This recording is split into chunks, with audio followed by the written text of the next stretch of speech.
ඊරාන යුද නෞකාවක් ලංකාවේ මුහුද මාර්ගයට ආසන්නව ඇවිත් ඔවුන්ට ආරක්ෂාව පතන අවස්ථාවේදී ලංකාවේ වර්තමාන ආණ්ඩුව ජනාධිපතිතුමා ප්‍රමුඛ වර්තමාන ආණ්ඩුව මේ මිනිසුන්ට ආරක්ෂාව දිය යුතුමයි ඔවුන්ට රැකවරණය ලබා දිය යුතුමයි කියන තීරණයට ආවා කියන මේ පණිවිඩය අතරම මේ ලංකාව පිළිබඳව ජාත්‍යන්තරව හොඳ විදියට බලන්න ලංකාව පිළිබඳ ප්‍රශංසාව කරන්න හොඳ අවස්ථාවක් බවට පත් වෙලා තියෙනවා කියන එක තමයි මේ අවස්ථාවේදී අපිට දැක ගන්න ලැබෙන්නේ. අත වශයෙන්ම මනුෂ්‍යත්වයට මුල් තැන් දෙන රටක් හැටියට තමයි අපේ ලංකාවේ ඉතිහාසය අපිට තියෙන්නේ. ආගම් හතරක් නියෝජනය කරන මේ රටේ ආගමානුකූල කටයුතු වලට ආගමේ තියෙන හරයන් වලට මුල් තැන් දෙන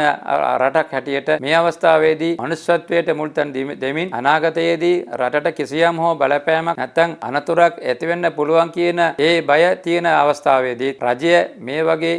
තීරණයක් ගත්තා කියන එක සාමාන්‍ය දෙයක් නෙමෙයි. ඒ වුණාට මනුෂ්‍යත්වයට මුල් තැන් දීම තමයි අපේ යුතුයකම කියන මේ පණිවිඩය මේ ලෝකේ ජනතාවට පෙන්වා දෙන අවස්ථාවක් හැටියට තමයි මේ අවස්ථාව අපිට දක ගන්න පුළුවන් වෙන්නේ. මේ නිසා මේ අවස්ථාවේදී මේ ඉරාන නෞකාවේ පැමිණි මේ සියලු දෙනාටම ලංකාවේ රැකවරණ ලබා දීමට සියලුම කටයුතු